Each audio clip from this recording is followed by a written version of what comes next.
Another week down, a loss to Akron, but a win against St. Francis. What are your takeaways from those two games, and what did the team learn, and what can you take out of those two games going forward?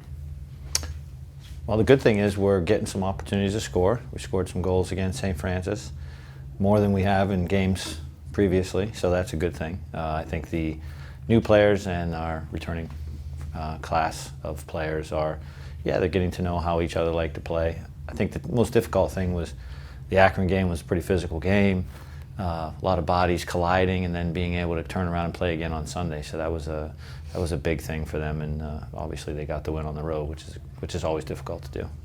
How important is it to have those kind of turnaround games where you have a match against Akron that is very physical, and then go on the road to St. Francis and try to get the win? Very difficult.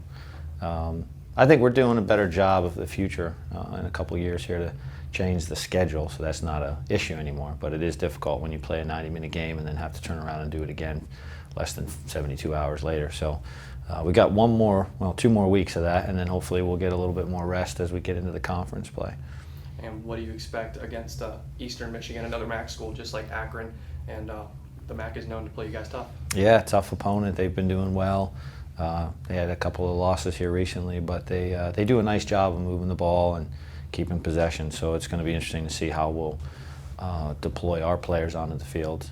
That's something we're going to work on here in the next couple of days, how we're going to set up to defend them and then obviously get in behind them and get some goals. And lastly, you take on Eastern Michigan, and then just like this past weekend, you have to do the turnaround to take on Duquesne. What's it going to take to be able to match that just like you did this week?